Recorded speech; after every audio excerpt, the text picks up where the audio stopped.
नाज़रीन अस्सलाम वालेकुम। आप देख रहे हैं सियासी टीवी। कौमी ख़ुनाई में आप सबका इस्तक़बाल है। मैं मोहम्मद सिद्दीक़। सबसे पहले सुर्खियों पर एक नज़र डालते हैं। ऑपरेशन सिंदूर की कामयाबी की वजह मुल्की टेक्नोलॉजी और देसी साख्ता हथियार हैं। बेंगलुरु में मोदी का खिताब।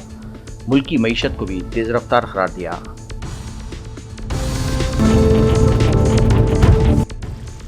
ऑपरेशन सिंदूर तीनों अफवाज के दरमियान बेहतरीन तालमेल और ऑपरेशन हमांगी की मिसाल है।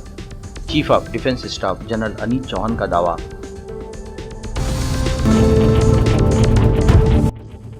वज़ीर मोदी ने 3 वंदे भारत एक्सप्रेस ट्रेनों को दिखाई हरी झंडी।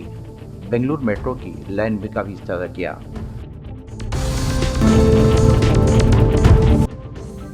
राहुल ने वोट चोरी के दावे पर हिमायत के लिए शुरू की मिस्ड कॉल मुहिम।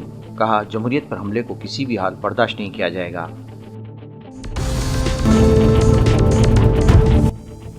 जम्मू कश्मीर में मिलिटेंट्स के खिलाफ ऑपरेशन का सिलसिला जारी। झड़प में एक सिपाही के हलाक होने की तस्दीक। पूरे इलाके का मुहासरा कर लिया गया। नहीं थी सुर्खियां, अब खबरों की तफसील पेश है। वज़ीर-ए-आज़म नरेंद्र मोदी ने इतवार को कहा कि पाकिस्तान में दहशतगर्दों के खिलाफ ऑपरेशन सिंदूर में हिंदुस्तान की कामयाबी की बड़ी वजह देसी टेक्नोलॉजी और देसी साख्ता हथियारों की ताकत है। इन्होंने इसके लिए ख़ास तौर पर बेंगलुरु के नौजवान हुनरमंदों के ताउन की तारीफ़ की, जिसे हिंदुस्तान की सिलिकॉन वैली समझा जाता है। बेंगलुरु में मेट्रो रेल प्रोजेक्ट्स की इफ्तिताह और संग बुनियाद रखने के बाद एक तकरीब से खिताब करते हुए मोदी ने कहा कि ऑपरेशन सिंदूर की कामयाबी के पीछे एक बड़ी वजह हमारी टेक्नोलॉजी और हमारे दिफाई शोबे में मेक इन इंडिया की मजबूती है। इन्होंने कहा कि बेंगलुरु और कर्नाटक के नौजवानों ने भी इसमें बहुत ताउन किया है। बेंगलुरु नगರದ ಆತ್ಮೀಯ ನಾಗರಿಕ ಬಂಧು ಭಗಿನಿಯರೇ, ನಿಮಗೆಲ್ಲ ನನ್ನ ನಮಸ್ಕಾರಗಳು।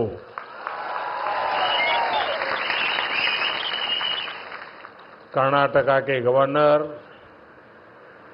श्री थावरचंद गहलोत जी, मुख्यमंत्री सिद्धरामैया जी, केंद्र में मेरे सहयोगी मनोहर लाल खट्टर जी, एचडी कुमारस्वामी जी, अश्विनी वैष्णव जी, वी सोमन्ना जी, सुश्री शोभा जी, उप मुख्यमंत्री डीके शिवकुमार जी, कर्नाटक सरकार में मंत्री वी सुरेश जी, नेता विपक्ष आर अशोक जी, सांसद तेजस्वी सूर्या जी, डॉक्टर मंजुनाथ जी, एमएलए विजयेंद्र येडियुरप्पा जी और कर्नाटका के मेरे भाई और बहनों, कर्नाटका की धरती पर कदम रखते ही अपनापन सा महसूस होता है। यहाँ की संस्कृति, यहाँ के लोगों का प्यार और कन्नड़ा भाषा की मिठास दिल को छू जाती है। सबसे पहले मैं बेंगलुरु शहर की अधिष्ठात्री देवी अन्नम्मा ताई के चरणों में प्रणाम करता हूं।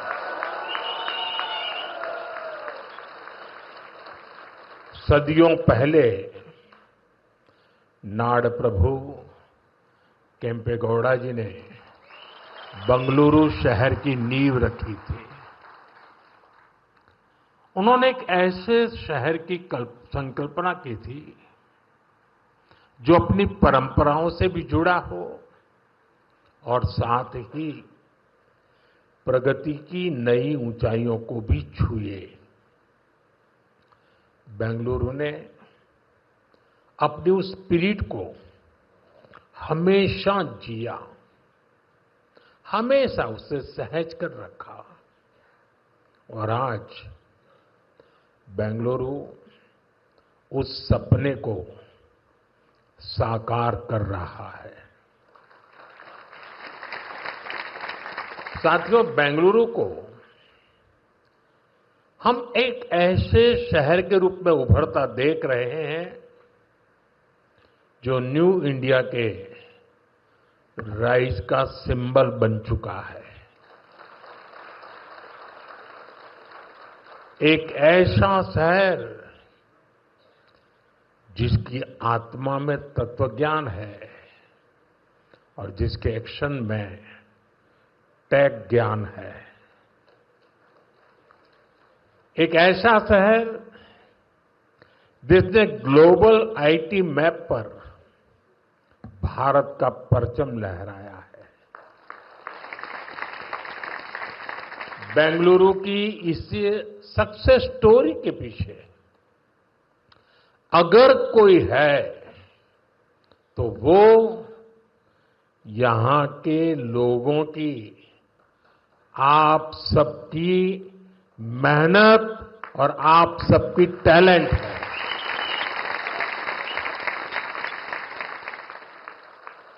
फ्रेंड्स, 21वीं सदी में अर्बन प्लानिंग और अर्बन इंफ्रास्ट्रक्चर हमारे शहरों की बहुत बड़ी आवश्यकता है। बेंगलुरु जैसे शहरों को हमें भविष्य के लिए भी तैयार करना है। वज़ीर-ए-आज़म मोदी ने इतवार को बेंगलुरु में आरवी रोड को बोमा सुंदरा से जोड़ने वाली नई मेट्रो लाइन की इफ्तिताह किया और तौसीशुदा बेंगलुरु बेलगावी सर्विस समेत 3 वंदे भारत एक्सप्रेस ट्रेनों को हरी झंडी दिखाई। नई मेट्रो लाइन जो इलेक्ट्रॉनिक सिटी कॉरिडोर पर 8 लाख मुसाफिरों की खिदमत के लिए बनाई गई है का मकसद सड़कों को भीड़ को कम करना है, खास तौर पर इंतहाई मसरूफ सिल्क बोर्ड जंक्शन पर। ताहम इब्तदाई तौर से इसे महदूद ऑपरेशन सलाहियत की वजह से तनकीद का सामना करना पड़ा, क्योंकि सिर्फ 3 ट्रेनें दस्तियाब थी और खिदमत के दरमियान 25 मिनट का फासला था। वंदे भारत ट्रेन के इफ्तिताह के मौके पर मोदी ने ट्रेन में मौजूद स्कूली बच्चों से भी बातचीत की। Chief of defence staff general Anil Chauhan ने कहा कि ऑपरेशन सिंदूर की कामयाबी तीनों अफवाज के दरमियान बेहतरीन तालमेल और ऑपरेशनल हमआहंगी का सबूत है। ये इत्तला वजारत दिफा से जारी होने वाली बयान में दी गई है। सरबराह दिफाई दस्ता जनरल अनिल चौहान ने 21वें हायर डिफेंस मैनेजमेंट कोर्स के शुरा और college of defence management Secunderabad के सीनियर अफसरान से खिताब करते हुए मुसल्लह अफवाज के माबैन हम आहंगी ऑपरेशन के मुस्तकबिल के एक्शन प्लान तश्कील देने के लिए अहम नुकात पेश किए। उधर चेन्नई में एक सेमिनार से खिताब करने के दौरान आर्मी चीफ त्रिवेदी ने भी ऑपरेशन सिंदूर के हवाले से तफसीलात फराहम की। उनका कहना था कि हमने ऑपरेशन सिंदूर को बिल्कुल ऐसे ही अंजाम दिया जैसे शतरंज खेली जाती है। उनका कहना था कि दुश्मन की क्या चालें हैं हमें नहीं पता था और हमने भी कैसे चाल चली इसका दुश्मन को पता चलने नहीं दिया गया और पूरी कामयाबी के साथ ये ऑपरेशन सर अंजाम दिया गया। And of Sindoor, what we did, we played chess. Now, what does it mean? It means we did not know what is the next move the enemy is going to take and what are we going to do. Of Sindoor taught us that this is the gray zone. So we were making the chess moves. He was also making the chess moves. Somewhere we were giving him checkmate and somewhere we were kind of going in for the kill at the risk of even losing our own. But that's the way life is all about. This time, I think that is Pahalgam 25. It was wide and deep where we hit the heartland. This was the first time we hit the heartland. And of course, our target was the nursery and the masters. This has never been done and even Pakistan was not expecting that the heartland will be hit. And that's what came as a shocker to them. And of Sindoor, what we did, we played chess. Now, what does it mean? It means we did not know what is the next move the enemy is going to take and what are we going to do. This is something we called about the gray zone. Gray zone is that we are not going for the conventional operations, but we are doing something which is just short of the conventional operations. Conventional operations means go with everything, Clausewitzian approach. Take whatever you have. And if you are able to come back, it's okay, otherwise stay there. But that is the thing which we talk about the conventional approach. Here the gray zone is any activity which is taking place in all domains. That is something which we are talking about. And Of Sindoor taught us that this is the gray zone. So we were making the chess moves. He was also making the chess moves. Somewhere we were giving him checkmate and somewhere we were kind of going in for the kill at the risk of even losing our own. But that's the way life is all about. So how the future war we look at, I'll talk about it in 4 trends. Then first one which comes is diffused. Diffused means the battlefronts are actually not defined. There's no clear battlefronts. And do we look at as of today that has the Indo-Pak war finished? Has the Iraq-Iran war finished? Has the US-Iraq war finished? Has the Afghanistan-US or Russia or Pakistan conflict got over? The answer is not known to you and me. So what I am saying, these are something which are perseverant wars, and we have to live with this kind of a situation. Today, globally, 56 conflicts are going on with 92 countries.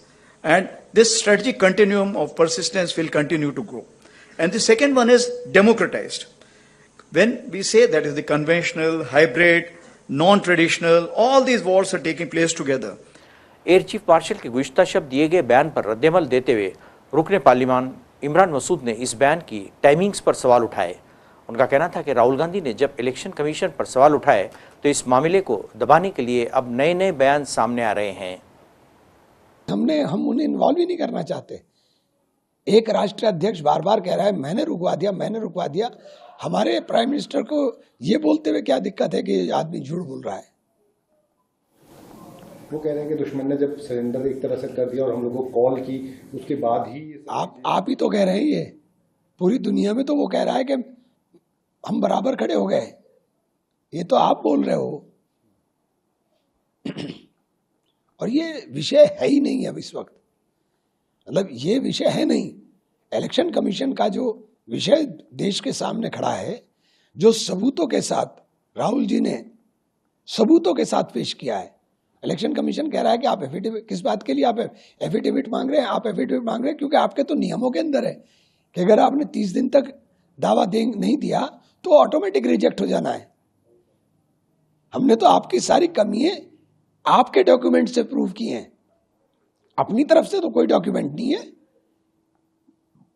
जो आपने document दिए, जो आपने voter list दी, उस voter list से निकाल करके दिया है।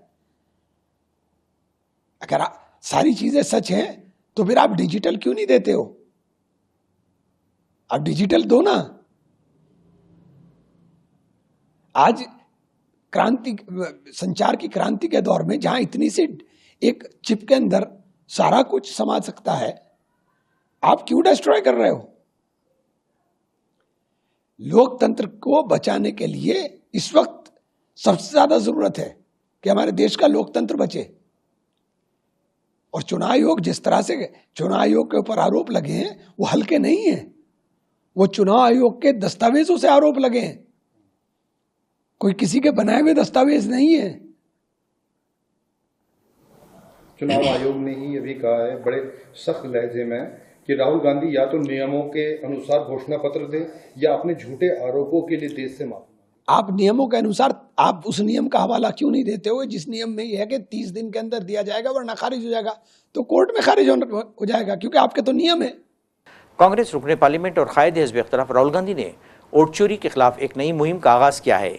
इस मुहिम के तहत इन्होंने एक वेबसाइट लॉन्च की है और आवाम से अपील की है कि वो इंतखाबी अमल में गड़बड़ी के खिलाफ खड़े हों। इन्होंने इस मकसद के लिए एक मिस्ड कॉल नंबर भी जारी किया है ताकि ज़्यादा से ज़्यादा लोग इस मुहिम में शामिल हो सकें। राहुल गांधी ने अपने सोशल मीडिया प्लेटफॉर्म एक्स पर एक पैगाम में कहा कि वोट चोरी एक शख्स एक वोट के बुनियादी जमहूरी उसूल पर हमला है। आज़ाद और मुनसिफाना इंतखाबात के लिए साफ और दुरुस्त वोट लिस्ट नागुज़ीर है। कांग्रेस के इलेक्शन कमीशन से वाज़ेह मांग है कि शफाफियत दिखाई जाए और डिजिटल वोटर लिस्ट आवाम के लिए जारी की जाए ताकि आवाम और सियासी जमातें खुद उसका ऑडिट कर सकें। बिहार असम्बली इंतखाबात से पहले वोटर लिस्ट नजरसानी को लेकर शुरू हुए तनाज़े ने मुल्क भर के सियासी माहौल को गर्म कर दिया है। कांग्रेस रहनुमा राहुल गांधी ने इलेक्शन कमीशन के जरिए हल्फनामा मांगने की हिदायत पर साफ इनकार कर दिया है। उनका कहना है कि वो पहले ही पार्लियामेंट के रुकून के तौर पर आइन के तहफ़्फ़ुज़ का हल्फ ले चुके हैं। इस मामले पर अपोजिशन पार्टियों ने मरकज़ी हुकूमत और इलेक्शन कमीशन दोनों पर सवाल उठाए हैं। वहीं अब राजस्थान के साबिक़ वज़ीर आला अशोक गहलोत ने भी राहुल गांधी की हिमायत में सोशल मीडिया साइट एक्स पर एक पोस्ट किया है। अशोक गहलोत ने इस मामले में इलेक्शन कमीशन को तनकीद का निशाना बनाते हुए कहा कि राहुल गांधी ने आवाम के सामने वोट चोरी के सबूत पेश किए हैं और मुल्क को उन पर यकीन है। इन्होंने कहा कि हल्फनामे की मांग बेहुदा और अपनी इज्जत बचाने के लिए कोशिश लगी है। गहलोत ने सवाल उठाया कि माजी में अटल बिहारी वाजपेयी, लाल कृष्ण आडवाणी और नरेंद्र मोदी जैसे अपोजिशन रहनुमाओं ने भी इलेक्शन कमीशन पर इल्ज़ाम लगाए थे, लेकिन तब इनसे कोई हल्फनामा नहीं मांगा गया। जम्मू कश्मीर के ज़िले कश्तवार के डोल इलाके में सिक्योरिटी फोर्सेस और मिलिटेंट्स के दरमियान तसादुम आरई शुरू हो गई है। फौज ने इतवार की सुबह कश्तवाड़ के डोल इलाके में इंटेलिजेंस इत्तला पर ऑपरेशन शुरू कर दिया और इस दौरान दहशतगर्दों के साथ आमना सामना हुआ। इन्होंने कहा कि तरफैन के दरमियान गोलियों का तबादला हुआ, जिसके नतीजे में एक जवान की मौत की तस्दीक हुई है। इस ऑपरेशन के दौरान एक मिलिटेंट को मार गिराया गया। पोस्ट में मजीद कहा गया है कि इलाके में ऑपरेशन हुनूस जारी है। नाज़रीन, आखिर में सुर्खियों पे एक और नज़र। ऑपरेशन सिंदूर की कामयाबी की वजह मुल्की टेक्नोलॉजी और देसी साख्ता हथियार हैं। बेंगलुरु में मोदी का खिताब, मुल्की मईशत को भी तेज रफ्तार करार दिया।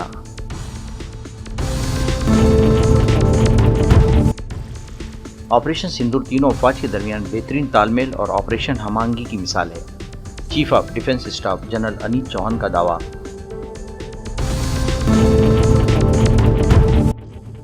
वज़ीर मोदी ने 3 वंदे भारत एक्सप्रेस ट्रेनों को दिखाई हरी झंडी। बेंगलुरु मेट्रो की लाइन का भी इफ्तिताह किया।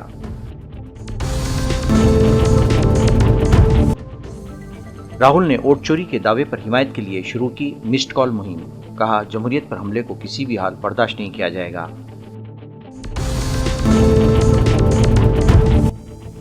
जम्मू कश्मीर में मिलिटेंट्स के खिलाफ ऑपरेशन का सिलसिला जारी। झड़प में एक सिपाही के हलाक होने की तस्दीक। पूरे इलाके का मुहासरा कर लिया गया। इसके साथ ही कौमी खबरनामा खत्म होता है। मुझे और सारी सियासती टीम को इजाज़त दें। अल्लाह हाफ़िज़।